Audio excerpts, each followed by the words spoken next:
आज हमारे साथ हैं श्री सुरेश शर्मा जी। आप राष्ट्रीय अध्यक्ष हैं national Union of journalist NUJI के। आपका बहुत बहुत स्वागत है मेट्रो मिरर में। जी नमस्कार, बहुत बहुत धन्यवाद। मेरा पहला क्वेश्चन आपसे ये है कि आपने पत्रकारिता का सफर कहाँ से शुरू किया और कौन से मीडिया संस्थानों में सीखने को बेहतर काम करने को आपको मिला? देखिए 89 में मैंने स्वदेश भोपाल संस्करण से अपनी पत्रकारिता प्रारंभ की थी और उस समय मुझे कहा गया कि आप पत्रकार बनिए, इसलिए मैंने स्वदेश ज्वाइन किया और एक ध्येयनिष्ठ पत्रकारिता के माध्यम से हमने अपनी पत्रकारिता प्रारंभ की। लेकिन जो जो हमारा काम बढ़ता गया या पहचान बढ़ती गई या संपर्क बढ़ते गए या सूत्र पत्रकारिता के डेवलप होते चले गए, तो फिर हमने पत्रकारिता का जो मूल स्वरूप है उसके अंतर्गत जो है पत्रकारिता शुरू की और काफ़ी समय सीखने के बाद भी और काम करने के बाद भी, जर्नलिज्म के अंदर काम करने के बाद भी, यानी ये कह सकते हैं कि पत्रकारिता के जो ध्येय है, पत्रकारिता के प्रति निष्ठता है जो है, वो हमने स्वदेश से सीखी। उसके बाद भगवती दर वाजपेयी जी के परिवार का एक समाचार पत्र हिंदी एक्सप्रेस, उसके ब्यूरो चीफ के रूप में काम किया और हमने अपना एक पाक्षिक समाचार पत्र प्रारंभ किया जो बाद में दैनिक के रूप में बदला। आप उससे परिचित हैं, उसके बारे में बहुत बताने की आवश्यकता नहीं है। लेकिन जर्नलिज्म में निरंतरता 3-3.5 दशक की है और हमने राजनीति में, पत्रकारिता के क्षेत्र में जिन तरीके से लोगों के उभार को देखा है और जिस तरीके से पत्रकारों को बनते हुए देखा है और बड़े पत्रकार बनते देखा है, ऐसा अनुभव है, इसकी हमें बहुत प्रसन्नता है। अगर आप पत्रकार नहीं होते हैं तो किस क्षेत्र में अपना करियर बनाते हैं? देखिए मेरा जन्म हरियाणा में हुआ और मैं यहाँ बनिए की दुकान पर नौकरी करने आया, तो मैं निश्चित रूप से ये कह सकता हूँ कि मैं बनिए की दुकान पर नौकरी करता रहता। लेकिन उस बनिए की दुकान से मैं भोपाल आया और भोपाल में आने से मेरा राजनीति में परिचय हुआ। मैंने कम से कम 5 से 6 साल तक पॉलिटिक्स में काम किया कार्यकर्ता के रूप में और उसके बाद एक घटनाक्रम ने मुझे पत्रकार बना दिया और तब से मैं पत्रकार हूँ। यदि मैं पत्रकारिता में नहीं आता तो निश्चित रूप से राजनीति में काम करता। आपने शिखरवाणी कब शुरू किया और इसका मुख्य उद्देश्य क्या है? देखिए मैंने शिखरवाणी समाचार पत्र जो है पाक्षिक के रूप में शुरू किया था और उसके बाद दैनिक किया। दैनिक केवल इसलिए किया क्योंकि देखिए समाचार पत्र का दैनिक प्रकाशन बहुत कठिन काम है और जब भी कोई व्यक्ति दैनिक प्रकाशन करता है तो इसका मतलब ये समझ लीजिए कि उसको ब्लड प्रेशर होना ही है, उसके दिमाग में तनाव रहना ही है, क्योंकि लैंडलॉर्ड और अपने व्यवसाय को ढांकने के लिए जो पत्रकारिता करते हैं, समाचार पत्र निकालते हैं, उनकी बात अलग है। लेकिन जो मूल रूप से पत्रकार और पत्रकारिता को ही जीते हैं और पत्रकारिता ही जिसकी आजीविका है, उनका दैनिक निकालना उनके लिए बहुत कठिन होता है। लेकिन मैं ईश्वर की कृपा मानता हूँ, अपने पूर्वजों का आशीर्वाद मानता हूँ कि मैंने बिना कलंक के और अभी तक निकाला। न मेरे ऊपर कोई पत्रकारिता के ब्लैकमेल का आरोप है, न किसी से दबाव डाल करके कुछ लेने का आरोप है और सभी की मदद से, मैं ये कहता हूँ सभी की मदद से मैं अपना समाचार पत्र का प्रकाशन कर रहा हूँ। इस दैनिक समाचार को प्रकाशित करते हुए 13वां वर्ष चल रहा है, जबकि लगभग 10 बरस तक मैंने 8 से 10 बरस तक जो है पाक्षिक समाचार पत्रों का प्रकाशन करा और मुझे इस बात की खुशी है कि यदि कोई मुझसे ये पूछे कि समाचार पत्र कैसे निकाला जाता है तो मैं एक बहुत अच्छा गुरु हो सकता हूँ, क्योंकि मैं न ब्लैकमेल वाले पैसे घर में आने दूंगा और ना ही मैं गड़बड़ियाँ करने दूंगा और उसके बावजूद भी मैं ऐसा फार्मूला बताऊंगा कि लोग जो है छोटे से लगाकर जैसे पाक्षिक हैं और मध्यम श्रेणी के समाचार पत्र निकाल सकते हैं। एक मेरा अहम क्वेश्चन है कि किस तरह के युवाओं को मीडिया में करियर बनाना चाहिए? सैकड़ों मीडिया संस्थानों में आप देख रहे हैं कि लोग PG करते हैं, ग्रेजुएशन करते हैं, उसमें आप कितने प्रतिशत लोगों को उपयुक्त पाते हैं कि पत्रकारिता के लिए 10%, 20%? देखिए द्वारका जी, मैं बहुत ईमानदारी से एक बात कहूँ कि पत्रकारिता जो है वो सब्जेक्ट का विषय नहीं है। कोई कहता है मैं डिग्री लेकर के पत्रकार बन गया हूँ, मुझे नहीं लगता कि डिग्री से कभी पत्रकारिता होती है। मेरा व्यक्तिगत मानना ये है कि पत्रकारिता जो है वो आपकी समझ पर निर्भर करती है कि जो व्यक्ति कुछ बोल रहा है उसमें जनता को देने वाली चीज क्या है, उसको सेंसेशनल बनाने की चीज क्या है और उसमें अनुपयोगी चीज क्या है, ये तीनों चीजें उसमें समाहित रहती हैं। आपकी पत्रकारिता इस बात पर निर्भर करती है कि आप एक हंगामा खड़ा करना चाहते हैं और चर्चा में आना चाहते हैं, या आप जन सरोकार की बात निकाल करके या मुख्य बिंदु जिनके आधार पर मूल पत्रकारिता होती थी वैसा करके आप पत्रकारिता करना चाहते हैं, या फिर आप जो है नकारात्मक वस्तुओं को ला करके आप जो है पत्रकारिता का प्रमुख चेहरा बनाना चाहते हैं। तो ये आप पर निर्भर करता है और ये चीजें जो है आपकी व्यक्तिगत समझ से आएंगी। आपके अंदर जो टैलेंट है पढ़ाई वाले टैलेंट से नहीं आएंगे। मैं आज भी आपको कहता हूं कि पत्रकारिता में जो पाठ्यक्रम है वो पत्रकार को भयभीत करने वाले हैं।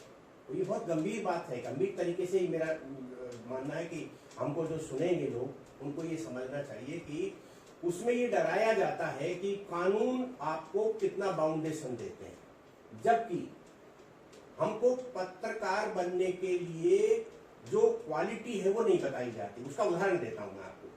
दो पक्ष हैं। एक पक्ष है कि आप सूचना का प्रसारण कर रहे हैं।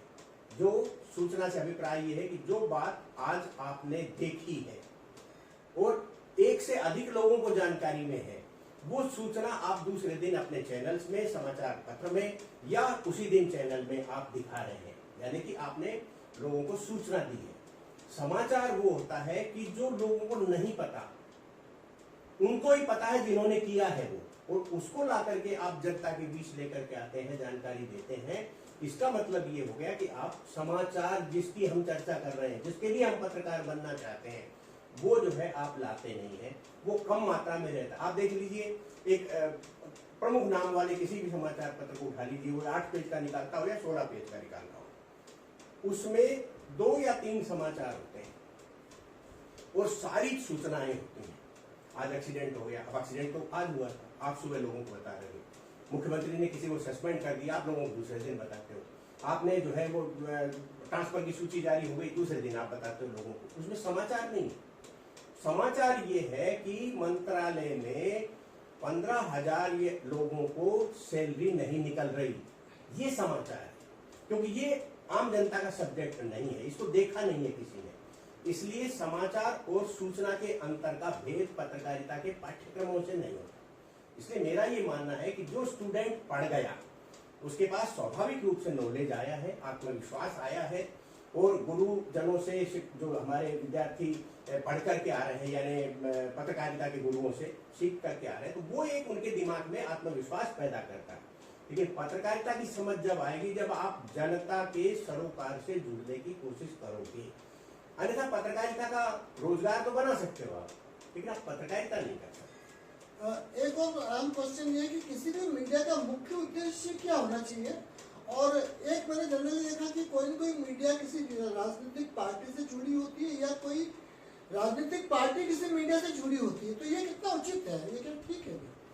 देखिए, इसमें मैं थोड़ा संशोधन करूंगा। मेरा अनुभव ये है कि राजनीतिक स्वाभाविक रूप से हम राजनीतिक पार्टी से जुड़ते हैं, इसका अभिप्राय अतिरिक्त नहीं है। लेकिन जो पत्रकारिता के संस्थान बन रहे हैं, यानी समाचार पत्र हो या समाचार चैनल हो, जिनकी सबसे ज्यादा टेंशन मेरे जैसे ट्रेड यूनियन में काम करने वाले व्यक्ति को है, वो ये है कि ये सब लोग अपने गोरख धंधे को ढांकने के लिए समाचार पत्र निकाल रहे हैं।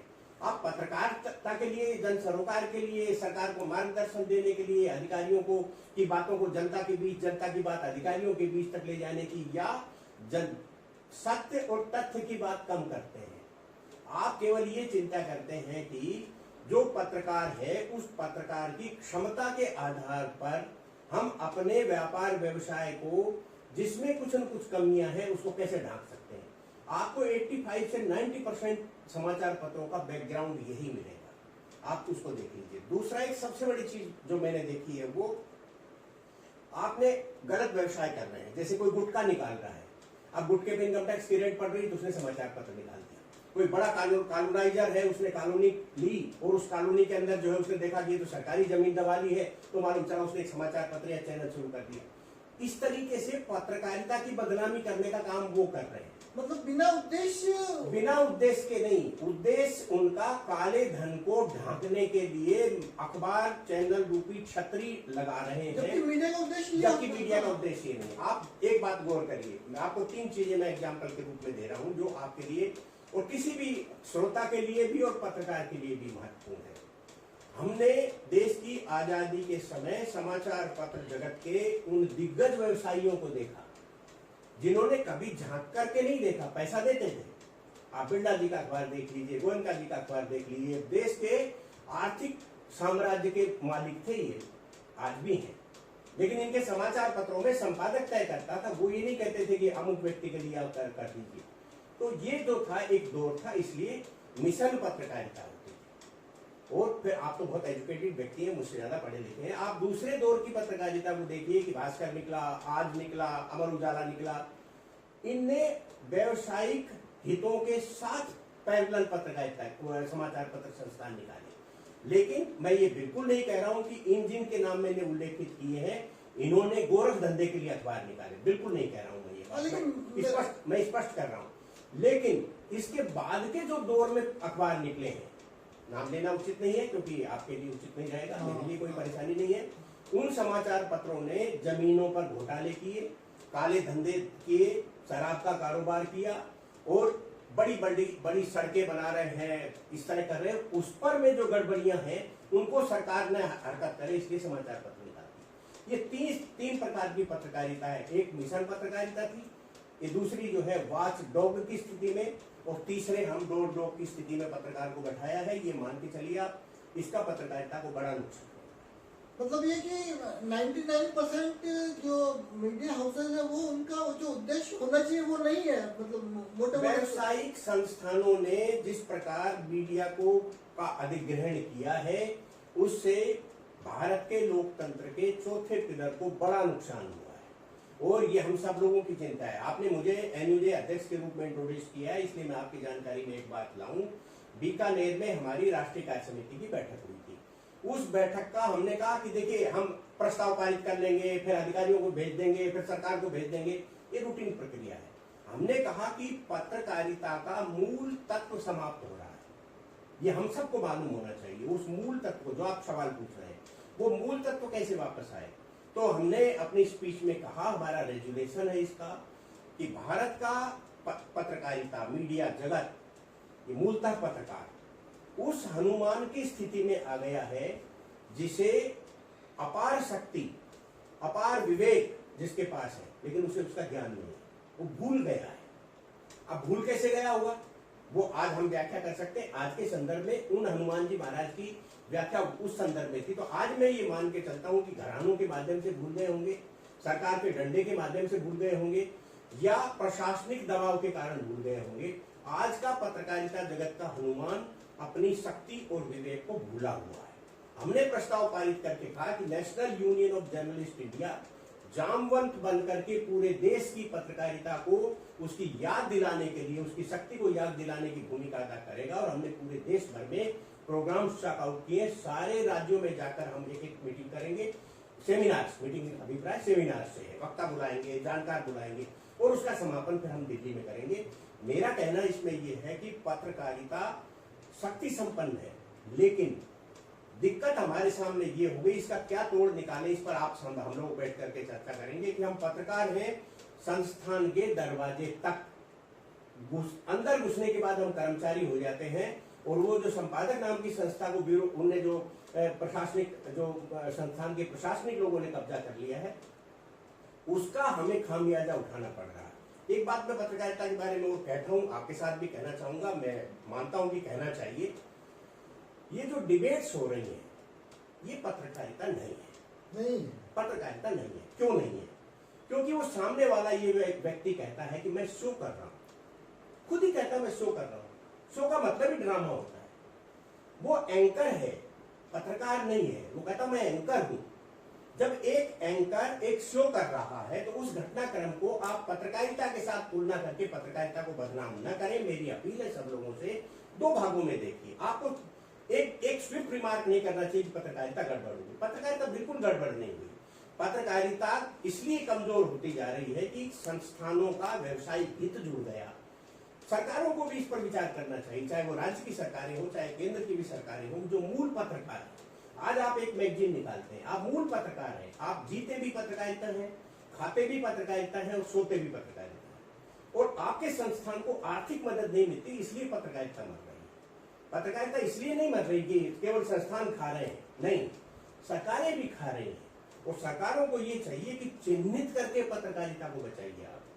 लोकतंत्र ब्यूरोक्रेसी, न्यायपालिका और विधायिका के आधार पर नहीं बच सकता, क्योंकि ये तीनों शक्ति संपन्न है। तो शक्ति संपन्न होने के कारण इनके अंदर अहम पैदा हो गया, और किसी भी अहम को तोड़ने की शक्ति केवल पत्रकारिता में थी। आप नेहरू जी से लगाकर अटल जी तक समझ लीजिए, सबने ये कहा कि नहीं, हम पत्रकारिता को विशेष महत्व देंगे, पत्रकार के द्वारा की गई जाने वाली बातें जो है हम बहुत ज्यादा बुरा नहीं मानेंगे, क्योंकि वो चाहे व्यंग्य में बोल रहा हो लेकिन वो देश हित में बोल रहा है, वो हमको सुधारने के लिए बोल रहा है। पत्रकार को मार्गदर्शक मानिए, क्योंकि उसके पास जनता का अनुभव है। आप सत्ता के अहंकार में आकर के पत्रकार को दबाने का जितना काम करेंगे, मान लीजिए आप लोकतंत्र का उतना ही नुकसान कर रहे हैं।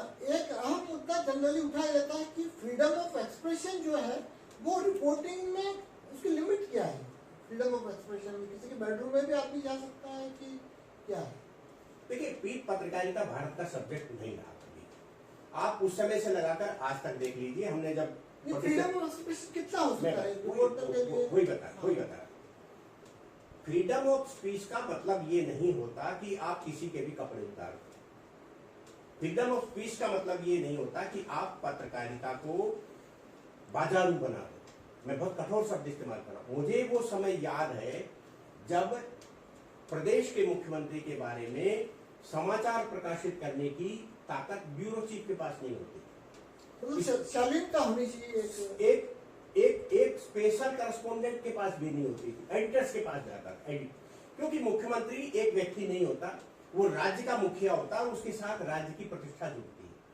पत्रकारिता की यही एक मर्यादा है कि आप जो है अपनी सीमाओं का अपने आप निर्धारण करें।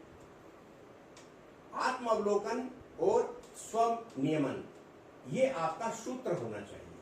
आप स्वनियमन नहीं करेंगे और यदि सरकार आपके नियमन के लिए काम करेगी तो आप पत्रकारिता तो नहीं कर सकते, फिर आप भयभीत। इसलिए हमारा सदैव मानना ये रहता है, ट्रेड यूनियन के अध्यक्ष के नाते भी, कि सरकारें हमारे ऊपर नियंत्रण करने की कोशिश नहीं करें। हम अपने आप में स्वनियमन के माध्यम से ठीक से चलने की कोशिश करेंगे। लेकिन दुर्भाग्य है कि देश में जिन पत्रकारों के बड़े नाम हैं, उनके गोरख धंधे ज्यादा हैं। उन्होंने पत्रकारिता को बदनामी तक ले जा गया।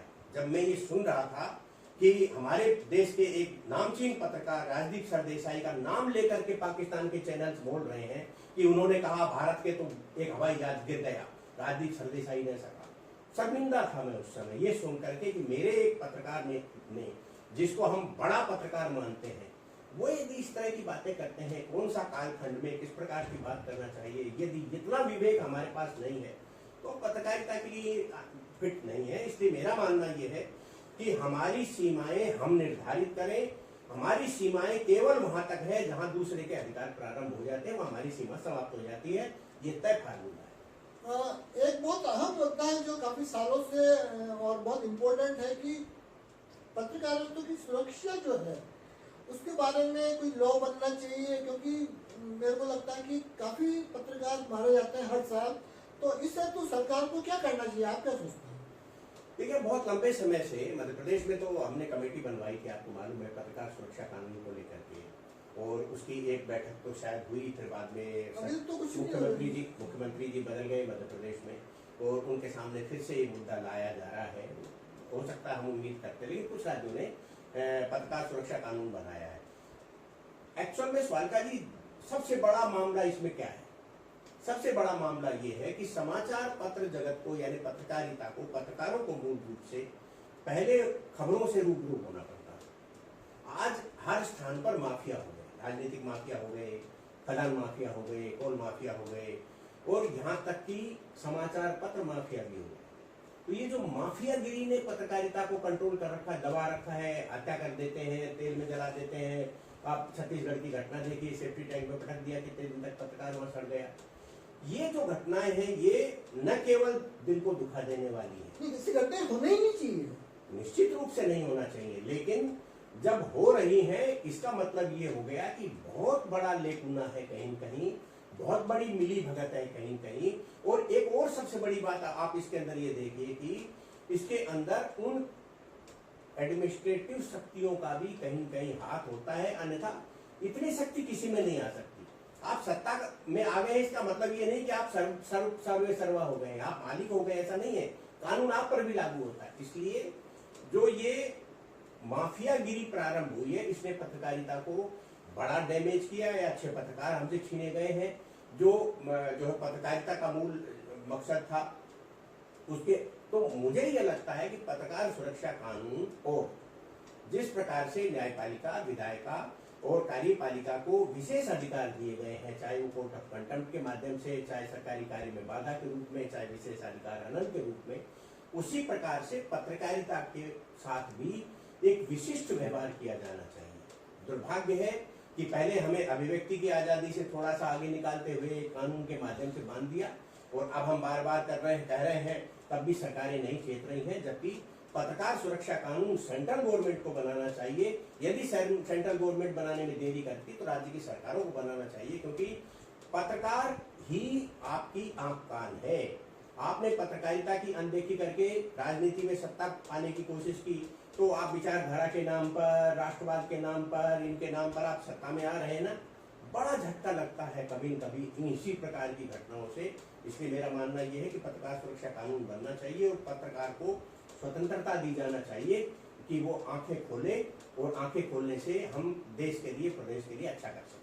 आशा है बहुत पावरफुल पत्रकार सुरक्षा कानून सरकार लाएगी और निश्चित पत्रकार सुरक्षित रहेंगे। हम सब यही अपेक्षा करते हैं। पर मैं आपको एक बात बताता हूँ कि आज दिक्कत क्या हो रही है। हम ट्रेड यूनियन में काम करने वाले लोग हैं, आप लोग बड़े संपादक के रूप में काम कर रहे हैं, पत्रकारिता हम भी कर रहे हैं। वो क्या रहा है कि अपने बीच के लोग ही जयचंद बनने की कोशिश करते हैं, और वो माहौल जो बनाते हैं, हम सब लोग जो माहौल बनाते हैं, उस माहौल को वो लोग खंडित करने की कोशिश करते हैं, जिसके कारण हमको विलंब हो रही है। ये बहुत अंदर की बात बता रहा हूँ। इसमें कोई राजनीति होनी नहीं चाहिए। वो जाके कह देते हैं अरे नहीं साहब ये सब लोग नेतागिरी करते हैं, ऐसा करते। जबकि वास्तविकता ये है कि आज पत्रकार के लिए उसकी आजीविका का एक प्रकार से सुरक्षित वातावरण बनना चाहिए, क्योंकि आप इस दौर में कहाँ चला पाएंगे ना। तनख्वाहें मिलती कम है, आपके सैलरी स्ट्रक्चर बनते नहीं है। मजीठिया का हमारे पास रिपोर्ट आई, सारे अखबारों ने जो है कोर्ट में चले गए, सुप्रीम कोर्ट के निर्णय के बाद भी आपने उसको पालन नहीं किया। अब तो नई चीज सुनने में आ रही है कि सारे बड़े बड़े अखबार हैं, उन्होंने पत्रकारों के लिए एक हायर करना चालू कर दिया, एक कंपनी बना दी, सारे लोग उसमें जॉब कर रहे हैं। वो कंपनी जो है पत्रकार भेज रही है ताकि आपको किसी प्रकार के उसके दायरे में नहीं आएंगे। तो ये जो खेल भोग रहा है ये पत्रकारिता के लिए नुकसान देने वाला, और मेरा मानना है कि इसके बारे में सरकार को चेतना चाहिए। एक एनजीए के क्योंकि आप अध्यक्ष हैं, तो मैं जानना चाहूंगा कि उनके अधिकार क्या है और मुख्य कार्य क्या है आप लोगों का। देखिए, हमने ट्रेड यूनियन की जो भूमिका थी कि हम लड़ाई लड़ करके और पत्रकारों के रोजगार और उनके अन्य जो हित थे उनका संरक्षण करा करते थे। लेकिन ये दुख है इस बात का कि सरकारों ने, और मोदी काल में भी मैं कह सकता हूं कि जो लेबर एक्ट थे उनको बहुत बदल दिया। लेबर एक्ट बदलने के बाद वो अधिकार जो है वो क्योंकि एक जमाना था आजादी के बाद से हमने श्रम आधारित औद्योगिकीकरण की बात की थी। आज औद्योगिकीकरण के बढ़ावे के लिए श्रम सहयोगी हो गया है। पहले श्रम प्राथमिकता में था, अब वो सहयोगी हो गया है। आप इससे अर्थव्यवस्था तो बढ़ा सकते हैं, अर्थव्यवस्था तो आपकी 5वें नंबर, 3रे नंबर, 4थे नंबर पहुंच जाएगी, लेकिन जो एक सिक्योरिटी ऑफ जॉब होता था वो आपका धीरे धीरे कम हो गया। इसलिए हमसे जब ये कानूनों में संशोधन किया गया तो हमसे मांगा गया था एनयूजेआई से, और हमने जो है उसमें अपना रिप्रेजेंटेशन दिया था। लेकिन ठीक है, सरकार ने जो तय कर रखा वही करेगी। भारतीय मजदूर संघ तक नाराज है इस बात को लेकर के कि आपने जो लेबर कानून में संशोधन किए हैं वो श्रम विरोधी है।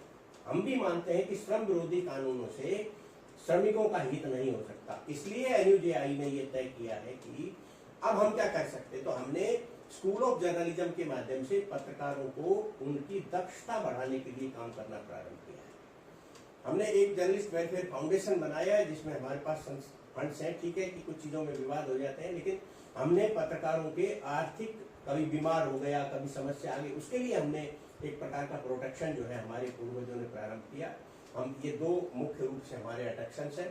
तीसरा जो है मुझे बड़ा गर्व है कि मेरे अध्यक्ष और महामंत्री रहते हुए पूरे देश में 22 राज्य इकाइयां हमारे साथ जुड़ी है। 23वीं त्रिपुरा हमारे साथ जुड़ने जा रही है, आपके चैनल पर बता रहा हूँ 23 में जुड़ने जा रही है। तो देश का बड़ा भूभाग जो है हम नेशनल यूनियन ऑफ जर्नलिस्ट के मित्रों के माध्यम से कवर कर रहे हैं। क्षेत्र देखिए, एक और सबसे क्षेत्र में हम पत्रकारों के हित में क्या कर सकते हैं वैसा कर रहे हैं। एक और बड़ी बात मैं कहता हूँ, देखिए आज पत्रकार को सबसे बड़ी समस्या क्या होती है कि उसकी माँ बीमार हो गई, पिताजी बीमार हो गई, क्या करेगा वो, क्योंकि उसके पास इतना साधन नहीं है। मैंने जब से एनयूजे के अध्यक्ष के रूप में या महामंत्री के रूप में भूमिका अदा की, मैंने पूरे देश भर में इस प्रकार की व्यवस्था करा करके पत्रकारों को संरक्षण देने वाली टीम तैयार की पूरे देश भर में। लोग, मैं यहाँ तक भी कह सकता हूँ कि लोग अपनी जेब से, जिसके पास थोड़ा सा आजीविका का साधन अच्छा है, वो कुछ हिस्सा इस प्रकार की मदद करते हैं। ये मेरे को बड़ी आत्मसंतुष्टि है और हम एनयूजे के रूप में इसलिए हमको लोग पसंद कर रहे हैं। सरकार से आप कुछ कहना चाहेंगे, एनयूजे के अध्यक्ष के नाते कुछ मैसेज देना चाहेंगे? देखिए, केंद्र सरकार के बारे में मैंने कुछ बोला है, मैं फिर कह रहा हूँ कि केंद्र सरकार पत्रकार सुरक्षा कानून के रूप में अपनी भूमिका अदा करे और पत्रकारों को संरक्षण प्राप्त करे। दूसरा, एक सबसे बड़ी चीज, हमारी भूख जो है पैसा नहीं है, हमारी भूख खबर होती है। आज पूरे देश भर में ऐसे बातें सुनने को मिल रही हैं कि पत्रकारों को सचिवालय में जाने से प्रतिबंधित किया जा रहा है। आप पहले एंट्री कराइए फिर जाइए। यदि पत्रकार एंट्री कराएगा तो मालूम नहीं चल जाएगा कि खबर लेने आया हो। तो जो हमारे लिए पहले मानक तय थे, उन्हीं मानकों के प्रति लौटिए और पत्रकार को फ्रेंडली लीजिए। सरकारों से, राज्यों से भी, केंद्र से भी हमारा आग्रह है कि पत्रकार को आप फ्रेंडली लीजिए, क्योंकि वो शत्रु नहीं, और उनको पूरी इज्जत मिले। पूरी इज्जत मिले। फ्रेंडली लेंगे तो आपके समझ में ये आएगा कि पत्रकार आपको एक जनता की नब्ज बताता है।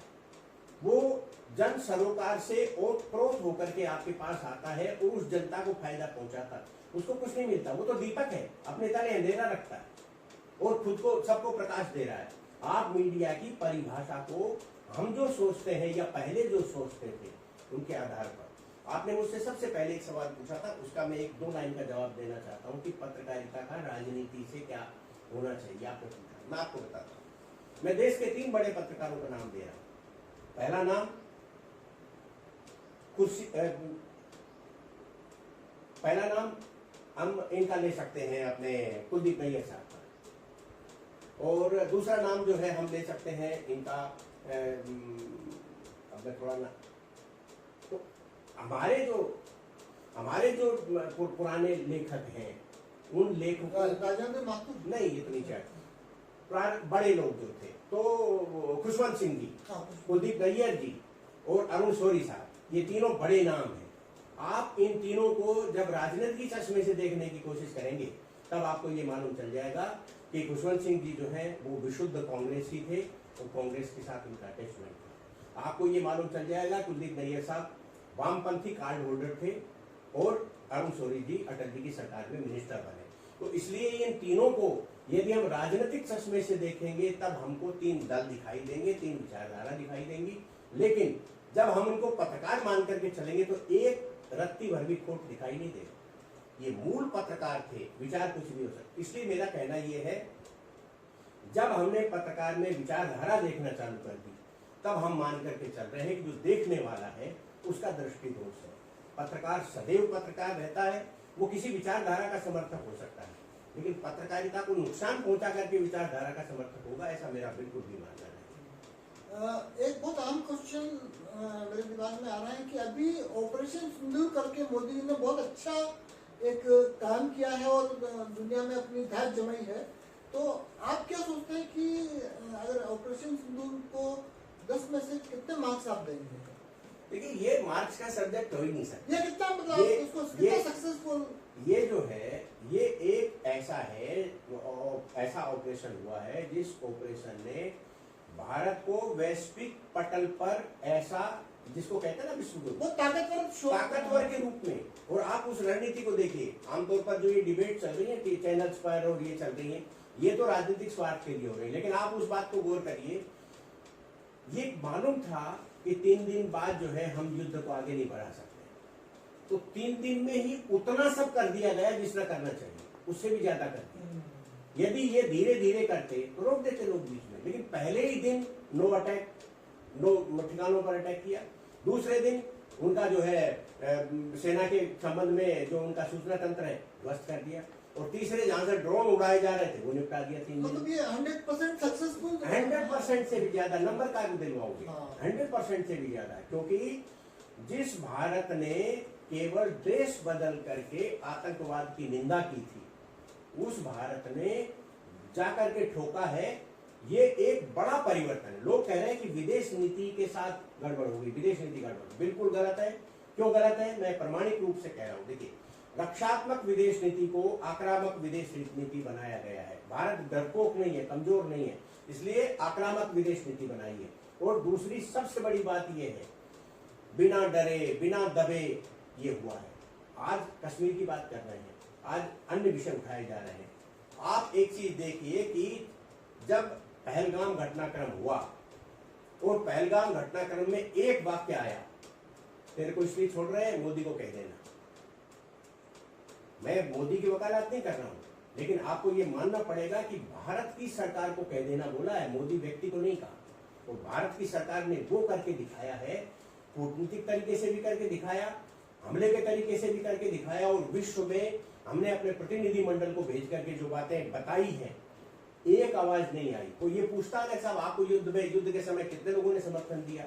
ताकतवर व्यक्ति को कोई समर्थन नहीं देता। ताकतवर व्यक्ति को आकर के ये कहा जाता है कि अरे बहुत मारा भाई तने, बिल्कुल गलत बात है, नहीं मारना चाहिए था, ये कहा जाता है। भारत को एक भी देश ने ऐसा नहीं कहा कि आपने इतना ज्यादा क्यों मारा। सबने ये कहा आत्मरक्षा के लिए आपको ये कार्रवाई करने का अधिकार था। तो मैं ये मान करके चलता हूं कि ऑपरेशन सिंदूर ने इस देश की प्रतिष्ठा को आसमान पर पहुंचाया है। मैं राजनीतिक लाभ किसको होगा किसको नहीं होगा ये मेरी चिंता का विषय नहीं है, ये हमारी भी, आपकी और हमारी दोनों की चिंता का विषय नहीं, लेकिन मैं ये मान करके चलता हूं कि ऑपरेशन सिंदूर ने भारत की प्रतिष्ठा में 4 चांद लगाए हैं। भारत की सामरिक शक्ति के बारे में, भारत के युद्ध कौशल के बारे में। और लोग जब ये बात कहते हैं ना कि साहब वो कश्मीर क्यों नहीं लिया गया पीओके वाला, उसमें तो विश्व ने लॉ माना है, मतलब विश्व ने नहीं। सबसे बड़ी चीज क्या हुई कि जमीनें जब जीती जाती हैं जब थल सेना जमीन पर आगे बढ़ती है। यहाँ तो थल सेना बढ़ने की जरूरत नहीं थी, उंगली से बटन दबा रहे थे, वहां जा रहा था, गिर रहा था टारगेट पर। तो कमरों में बैठ करके जो युद्ध लड़े जा रहे हैं, आपको मालूम है कि सीडीएस चौहान साहब ने एक बात कही है, बहुत सीरियस है, हम पत्रकारों को उस पर दृष्टि डालना चाहिए और जनता को भी बताना चाहिए, आपके श्रोताओं को बताना चाहिए कि ये जो युद्ध है, ये युद्ध रोकने रुकने वाले युद्ध नहीं है, ये ज्यादा नुकसानदायक और भयावह युद्ध है। तो इसलिए मेरा मानना है कि ऑपरेशन सिंदूर न केवल सक्सेस है, लेकिन सक्सेस की सीमा से आगे जाता है। मेरा अंतिम क्वेश्चन ये है कि आपकी कुछ फोबिया होगी, तो वो फोबिया क्या है और उसके लिए आप क्या टाइम निकाल पाते हैं? देखिए, मेरा 2 ही काम है, मैं लिखता हूँ और पढ़ता हूँ, ये मेरा फिल्म देखना है? नहीं, मैं इन चक्रों में नहीं पढ़ता, क्योंकि मेरा इस बात पर विश्वास है। म्यूजिक सुनना? म्यूजिक निश्चित रूप से सुना जाता है, लेकिन मेरा इस बात पर विश्वास है कि जो काम पर्दे पर होता है और उसका वास्तविक जीवन से कोई लेना देना नहीं है, उसमें बहुत इंटरेस्ट में नहीं रखता। मैं ये मान के चलता हूँ कि आपने यदि किसी की सेवा करना है तो प्रैक्टिकल करिए। आपको, आपका काम क्या है? पत्रकार के रूप में हमारा काम यह है कि उस पीड़ा को जनता के बीच में लेके जाए। हम ठीक है, हमारी पत्रकारिता किसी की भी देश भर में उसके समाधान तक नहीं पहुंची है, हम कोशिश करेंगे समाधान तक पत्रकारिता पहुंचाएं, लेकिन संगीत निश्चित रूप से मनुष्य को स्वास्थ्य देता है। और हम पत्रकारों को तो इतना तनाव रहता है कि ये लगता है कि अरे भाई इस खबर से कौन नाराज हो जाएगा, क्योंकि हमारा मालिक हमको ये कहेगा कि तुमने हमारा वहां से, मैंने अभी एक कॉलम लिखा सवालका जी, उसमें मैंने एक बहुत गंभीर बात लिखी। हमको पीड़ा जब होती है जब हमारा पत्रकार, जो मूल रूप से पत्रकारिता में जीता है, चरित्र पत्रकारिता है, और वो अपने संस्थान की एक व्यावसायिक फाइल लेकर के मंत्रालय पहुंचता है और वो वहां जाकर के मंत्री को सौंप करके रिक्वेस्ट करता है वो पत्रकारिता वहाँ कितनी कमजोर हो जाती है, उसके बारे में धारणा कितनी कमजोर हो जाती है। ये हमारा चिंता का विषय है और हम निश्चित रूप से लगे हैं। हमारा तो जीवन क्या है, यदि कुछ समय भी किसी के लिए, पत्रकारों के लिए काम आ जाए। अनेकों उदाहरण हैं, मैं कोई उदाहरण नहीं दूंगा कि हमने उस चेहरे को पढ़ा जिस चेहरे में तकलीफ दिखाई दे रही थी और हमने सरकार से मिलकर के उस चेहरे में खुशी लाने की कोशिश की। इसी से हमें संतोष होता है। हमारे बारे में लोग क्या हमारा ऑब्जर्वेशन करते हैं वो हमारा चिंता का विषय नहीं है। हमारी आत्मा में यदि संतुष्टि है और हम आंख मिलाने से नहीं डर रहे हैं, मुझे लगता है ये किसी भी मनुष्य के लिए एक अच्छे आंकलन का तरीका हो सकता है। आपका बहुत बहुत धन्यवाद। आपने मेट्रो मिरर को इतना समय दिया और दुनिया भर की आपने जो बातें बताई वो शायद हमारे दर्शकों को बहुत अच्छी भी लगेगी, पसंद भी आएगी और उनको कुछ पत्रकारिता के बारे में समझ और बढ़ जाएगी। मैं आपका भी आभार व्यक्त करता हूँ कि आप जैसे महत्वपूर्ण व्यक्ति ने मुझे अपनी बात कहने का मौका दिया। मैं आपके प्रति आभार व्यक्त करता हूँ। बहुत बहुत धन्यवाद आपका।